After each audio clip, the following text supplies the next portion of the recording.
I'm so excited for yet another episode of the pre-show to the GWEN Luminary Awards for 2020. I have the legendary Bongos Ikwue here with me today. We've had a little bit of technology issues to connect, but I'm so glad to see you. Hello, hello. Hello here too. Thank you. So I have to say that when we announced, because we've done the GWEN Luminary Awards for 5 years now, this is the first year that we're doing the Legendary Award. So on the Yeah. United States side, we have the wonderful Dionne Warwick. And then on the Nigerian side, we have the wonderful you. And everybody that knows that we're honoring you, not only with the Luminary Award, but the Legendary Award, they are just so excited to hear from you. They're so excited, just to find out what's going on in your world today. And I'm so honored and blessed to be able to talk with you and Thank be you. able to give you this award. So I've just been, I've heard your music throughout the years, and I've been researching you and diving a little deeper. I know that you come from Benue State. Are you in Benue State right now? I'm in Benue State right now. I'm in my own little town called Otupo. Otupo is a small town in Benue State. Makodi is the capital of Benue State. That's where I am right now. I'm actually in my home right now. Wonderful. Well, say hello to your family. I'm in connection with your daughter, KK, so she's been I know. Unfortunately, all of them I've gone to Abuja. My wife is over there, plus my other children. So right now I'm home all by myself. But they'll oh, be coming back very soon. I'll make oh, sure I do extend your greetings to them. I'll do yes, that. please. And I can't wait to meet, your daughter in person and you in your person. KK and I have been talking for several months since I returned back from Nigeria about doing some education things together. And we're very passionate about the IBT camps in Benue State. So we'll be doing a lot of work in your hometown and in your home state. So we'll have lots of things to do together. So I'm very excited about I'll be very happy to have you come over here. It'll be a great pleasure for me. I that. can't wait for that day. I I can't wait can't for wait it for that either. day. Well, what I love about you is that, usually I've been interviewing, musicians and all that kind of stuff for a long time, and people ask, what's your influence? And I love in the research of you that you appreciate other people's music, but you are known as being like an original artist that you're not imitating, but you cover so many genres of music. How did you get started in covering? You have the Cubana Boys, the Unabella Brothers, the Groovies Band, all when you were in secondary school and in your early 20s. What started you in that path? Because I know you have a really great business side too. Well, I started singing a long time ago. I'm 78 years now. I know. 78, So amazing. 78 plus. So it got to be long time. My contemporaries will be Elvis Presley, which I'm sure you know is late now. Paul McCartney.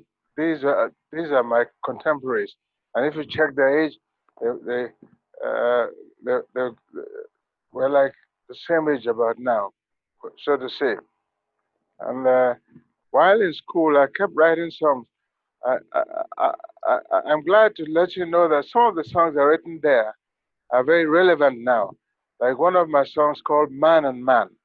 Here I was talking about at war, the front row is killing, and the hind row is healing. My front row here means I was asking a question: how come at war soldiers shoot people and Red Cross will go right behind them to try to bring them back to life? I was pointing out, I was trying to emphasize the stupidity of man. They all think they are doing great things for their own country. The soldiers kill and the Red Cross try to revive. I was written that song about 50 years ago, and I think it's very, very relevant today. I It's go on and on. very, very relevant today. And I know we've just come out of witnessing what's going on in Nigeria with SARS. And I'm so happy to hear that it's becoming more peaceful there, but the issue still is there. So your songs are going to give hope and direction for people to be inspired to keep involved and keep their voices active. Tell me a little bit about what's going on, what happened the last few weeks with SARS, and what's the current situation.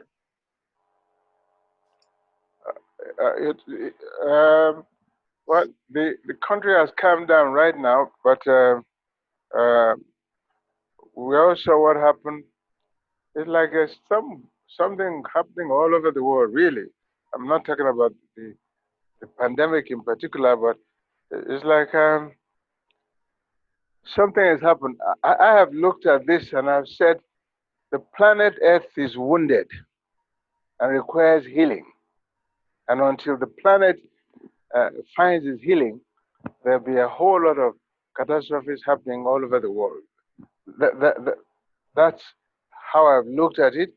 And what do I mean by healing? By healing, I mean it's time that this world recognizes that the wealth of this world has to be evenly distributed among its citizens.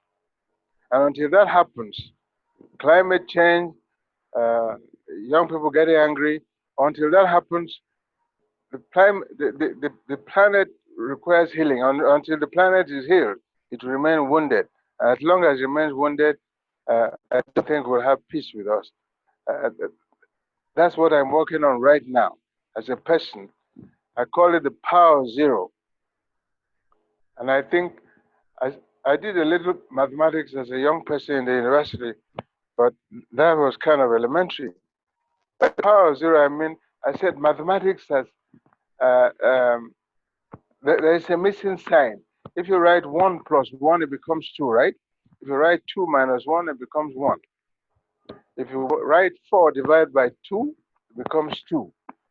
But if you write 1 and you add 6 zeros, it becomes a million. How come nothing has become something? So there is a missing sign. There is a missing sign that mathematics has not told us. And this missing sign is what I call the power of zero. Wow. And this missing sign, you see, when you write 1 and you just put 0, it becomes 10. Mathematics has not given us that sign. And this is going to open up to a huge mystery. You see, I think that we in this world, we need to become very humble. You can imagine a doctor doing operating on an elephant. You think he has a lot of knowledge, don't you? But give me a little ant to operate upon. Little ant. How does it join the legs? How does it join the nervous system of a little ant? And I can go beyond the ant and give him a small object. So there's so much knowledge there that we don't have. In school, we're taught simple things like the big Einstein theory, you know, and all of that. But it talked about the speed of light. There's another thing that nobody talks about. Time is always moving. What is the speed of time? Since I've been talking to you, time has been moving. Where does that time come from? Where does it go? There lies a huge mystery, and I want to dedicate the rest of my life to try to find out. I know I can never solve the problem, but it will give me a lot of pleasure to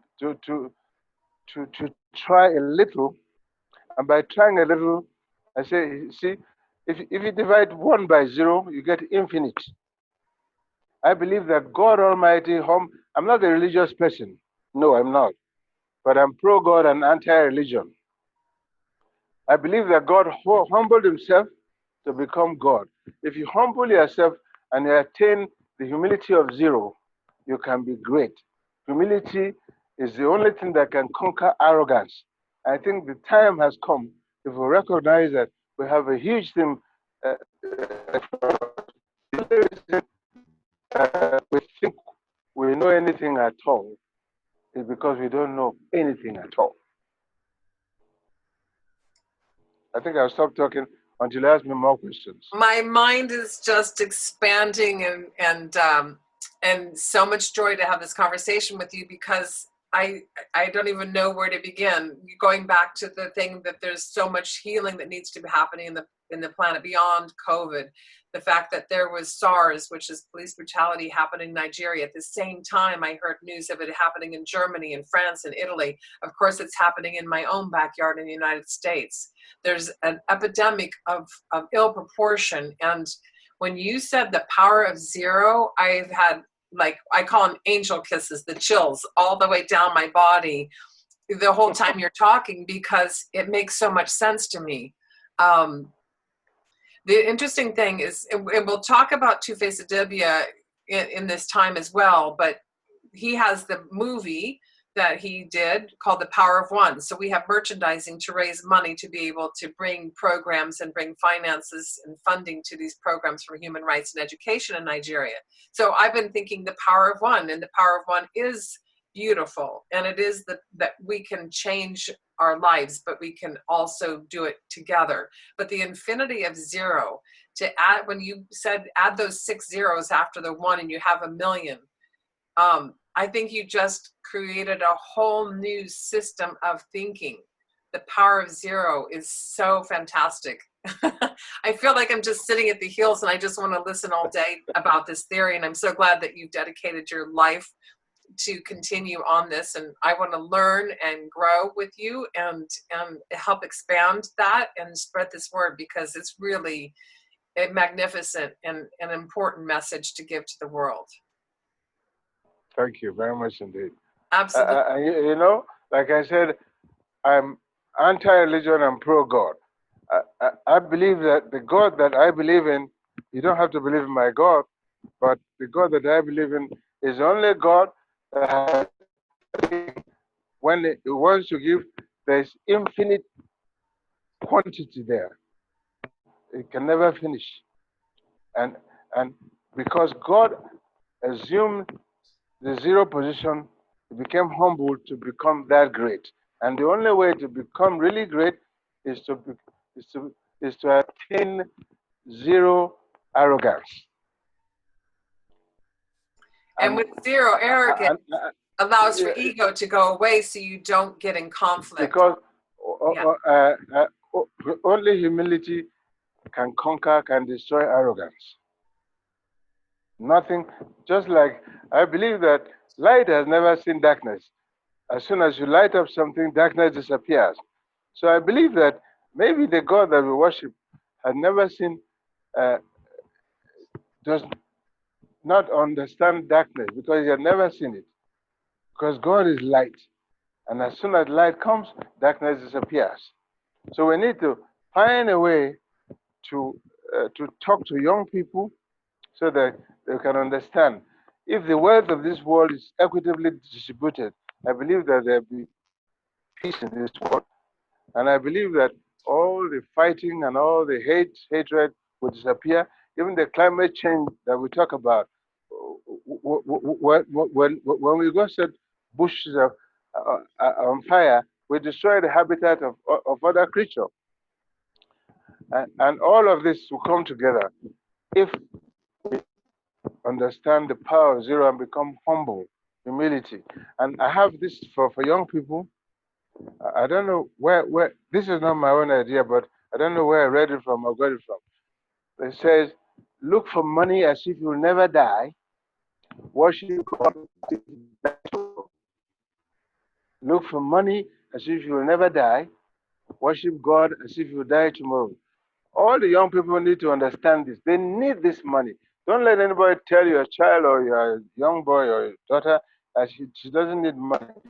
Everybody is working hard for money, earning good money, and living a good life. We need it. If you're a good writer, you need money to be able to express your work. Anything you do, you need money. So look for money as if you never die. Worship God as if you die tomorrow. We need this balance in this world. If young people can understand that, it is not evil to be rich. It is not. It is great to be rich. It's good to be rich. We all want to be rich, but we must balance wealth with morality.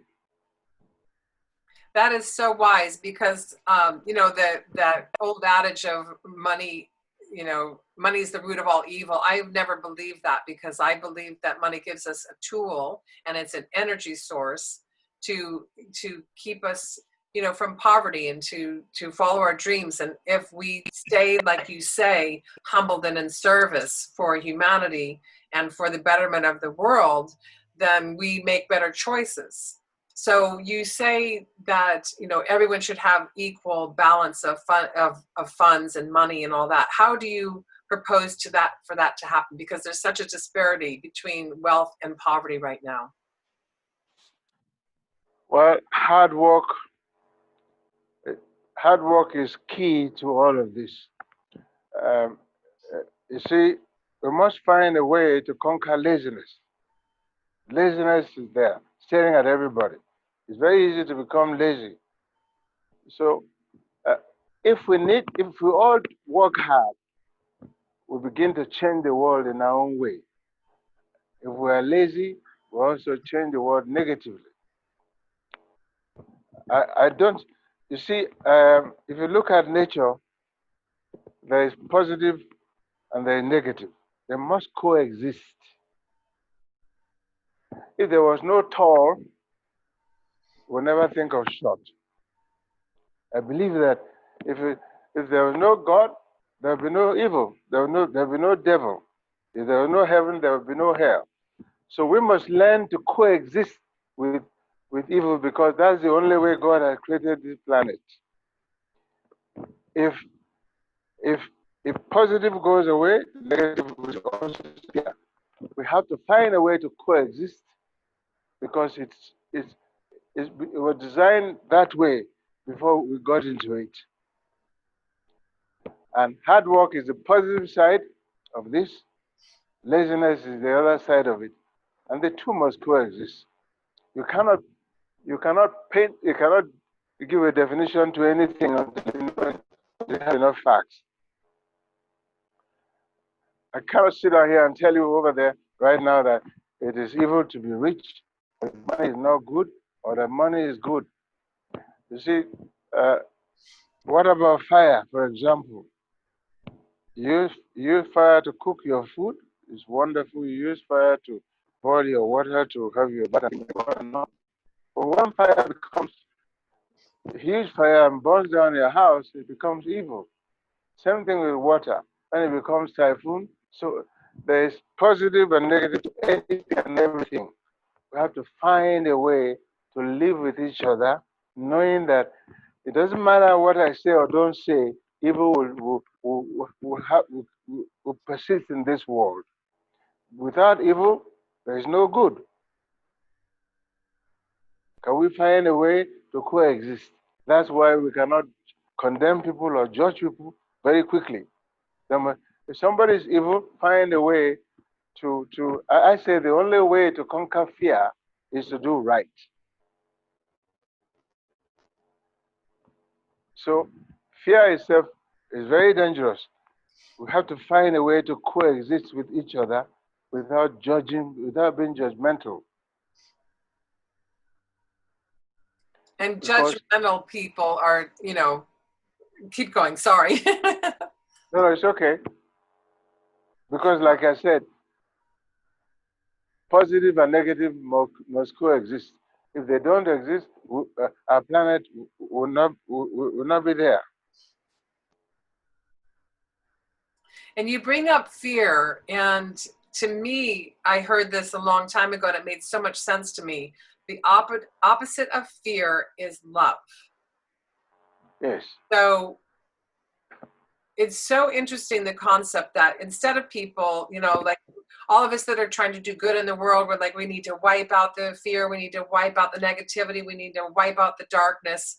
But you're shining a light, pun intended, on the fact that if we did that and accomplished that everything was light and airy and fairy and lovely, there wouldn't be the light because the dark is not balancing it. That they have to coexist. But how do we keep the world balanced? How do we keep humanity growing towards in a loving situation? I mean, because love is the answer. love is the answer. So how do you project to be able to spread love more and You know, stay away from fear? I believe you're 100% that love is the answer. In fact, I did give a talk some time ago. I said, we've heard of colleges of war in the military, war college they call it. Why is there no peace college, for example? You know, love is the answer. But love cannot be just spoken. Love is what you must find a way to practice. If if you are lucky to give a helping hand to anybody, I believe you're directly giving a helping hand to yourself, because the joy that comes out of you can only be expressed and understood by you than if you took a whole lot of something from somebody. It's more pleasant, more pleasing to give. It gives you more happiness if you are lucky. I use the word lucky to give a helping hand to somebody. Sometimes you want to give a helping hand and there's nobody around. But if you're lucky and you give a genuine helping hand, so love is clearly the answer. There's no question about that. Maybe someday we'll meet and we could dwell on it for hours. But love is the answer. But for there to be love, there must be hate. Because if hate disappears, there'll be no love. That is the theory of positive and negative must coexist. Otherwise, we don't have a planet. If you take one, there isn't the other. It doesn't matter how much someone will preach for the rest of our life. You cannot stop evil from happening. Because if evil is stopped from happening, there'll be no good left. It's a kind of measure. When I say Tess is a tall lady, it's because I'm comparing Tess there directly with somebody who is short. I'm not saying that Tess is tall and Tess is 100 meters tall. No. When I say Tess is tall, I'm looking at 5 feet, 6 feet, maybe 7 feet maximum. When I said Joanne is short, maybe you are looking at 3 feet, and I can go on like that. There's a way of comparison. We can never take hate out of this love, out of this world. We have to find a way to coexist and live with it. But to live with it, you must choose what side you're on. You have to choose what side you're on and stay on which side you have chosen for yourself.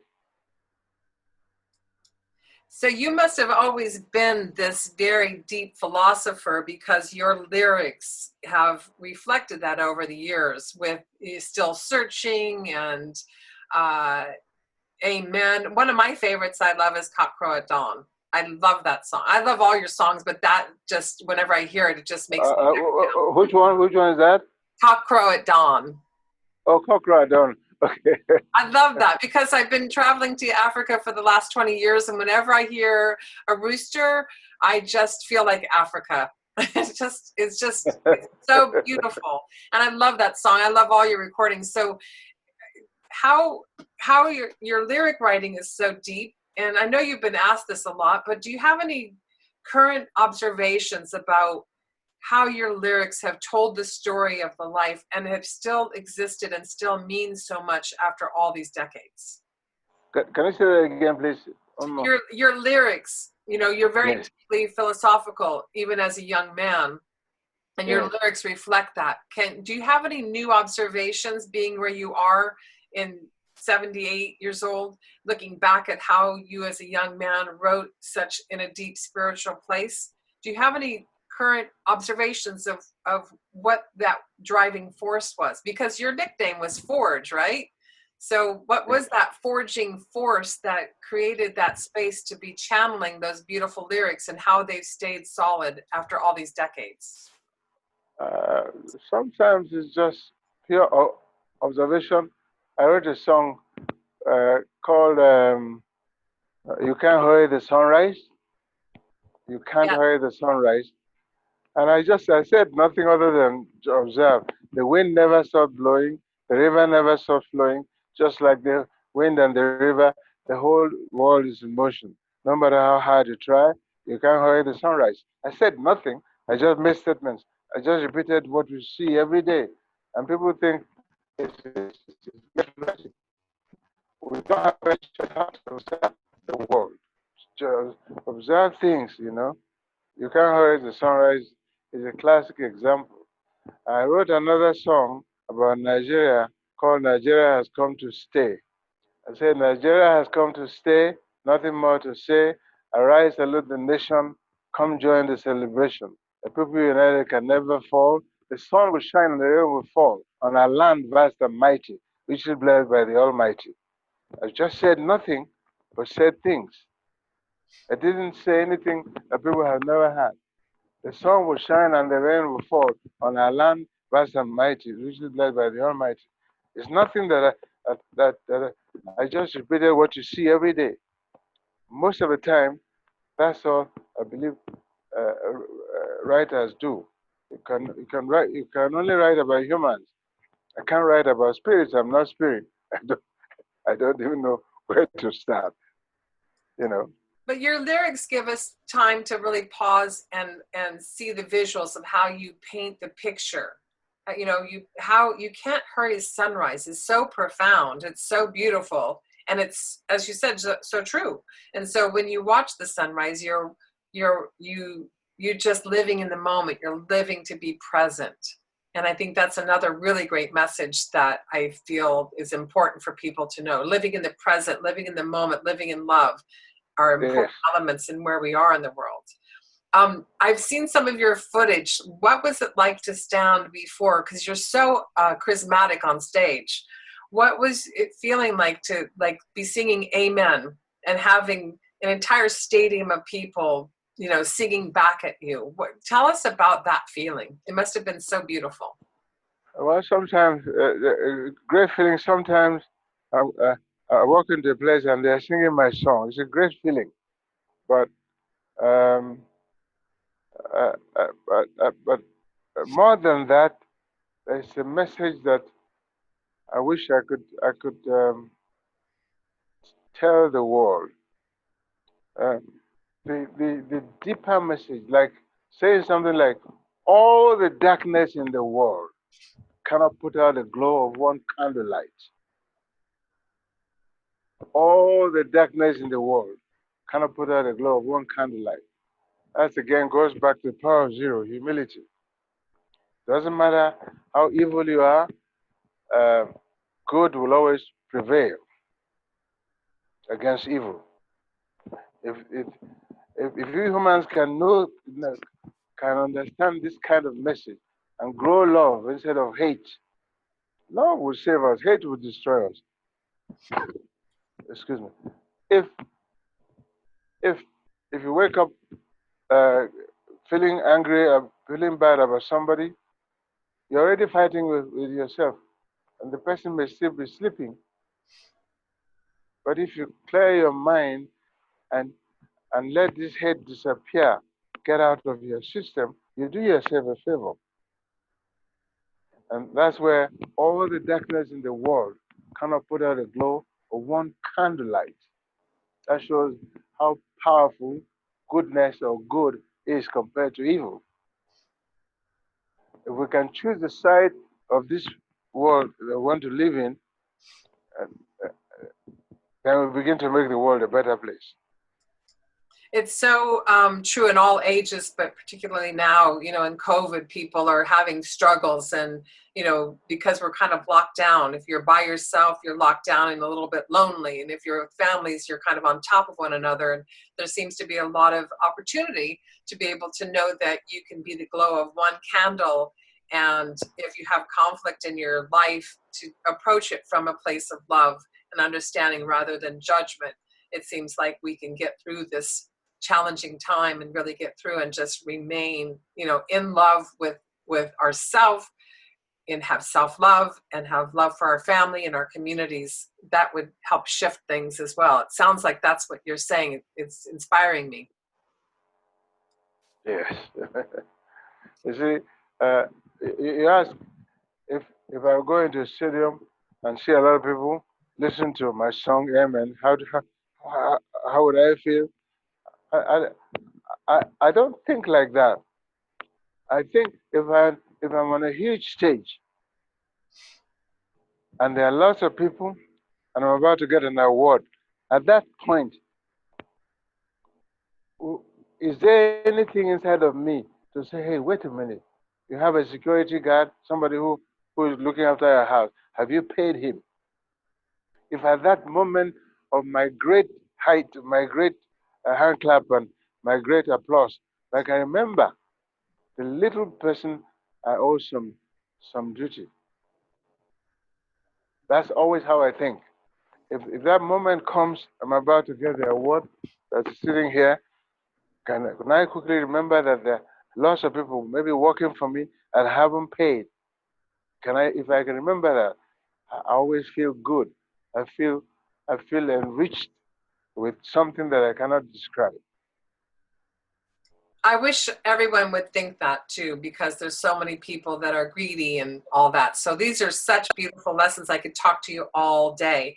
I want to bring up somebody that, because I was raised on all kinds of music. I love all kinds of music like you do, but I want to go back to your youth. Ginger Baker, did you find Ginger him? Baker, You I went recorded in the to London. studio. I want to hear about this because Cream was one of my favorite bands, and this was after Cream broke up, right?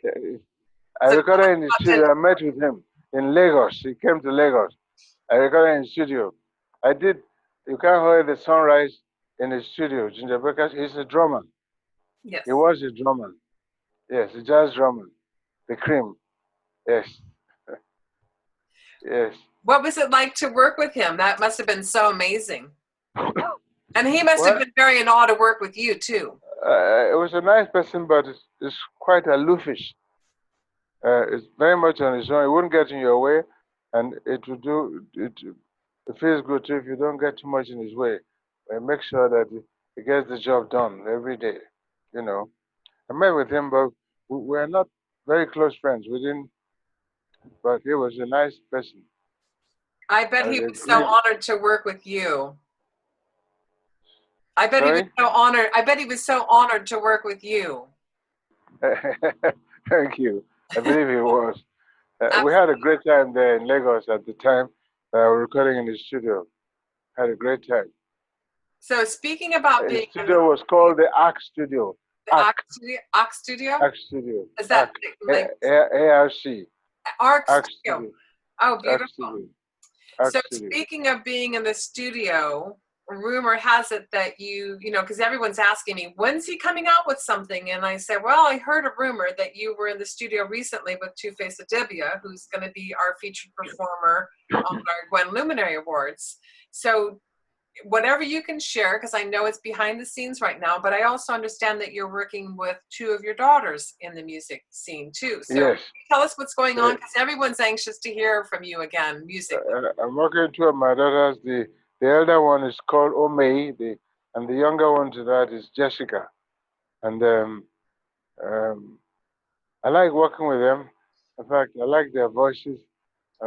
Sometimes we sing together. We did a song called Wulu Wulu together, and they're all songwriters in their own right. Uh, it's great working with them. I've just done some recording of Omei's works. She did hymns, but she did hymns in a different way. Old hymns from the 18th century, blah blah blah.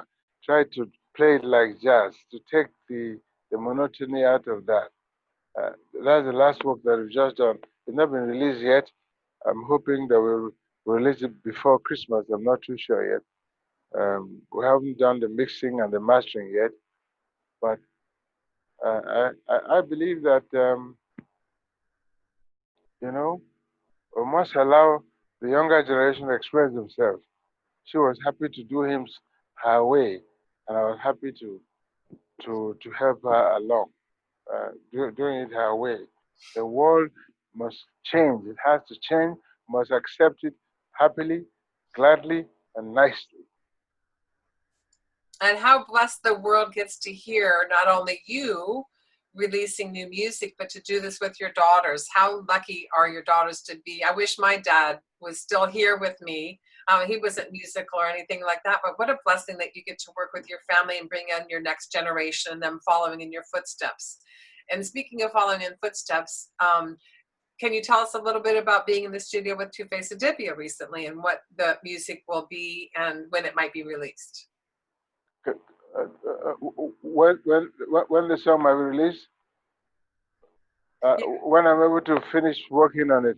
We have done the recording in my little studio here in Otupo. We are now waiting to do the mixing and the mastering. And these days, you know, there's a problem. It's easier to record than to release. The marketing is a problem in this country today. We have to begin to learn the art of selling online and all of that. That is just coming into this country. In those days, you do a recording and the recording company would take it off you, and that was it. Then those were the days of EMI London, blah, blah, blah, and all of that. I don't know if I can find somebody to handle the marketing for Omei, I'll be very happy. If Jessica can find somebody to handle the marketing, she'll be very happy. That's the problem that we have right now. Well, we'll find a solution for you because the world needs to have this music out there. So whatever I can do to spread the word, I'm happy to do so. I thank you so much for your time today. First of all, you must listen to it. If you like it, then you'll be endeared to it. So I'm sure I will love it. My first duty is find a way to get you to listen to it, and we can take it from there. I would love to listen to it as soon as it's ready for any ears to hear. I will be happy to hear the music and see what I can do to help support in the distribution. I know the music industry has changed so much now. It has to be relying on the artist and the small teams of social media and marketing. So whatever we can do to help, I'm here to help you. Thank you. When I started singing as a very young man, many times I've been told, do you think this song will sell? No. You know, always that's the kind of thing I hear. It's not about whether the song will sell.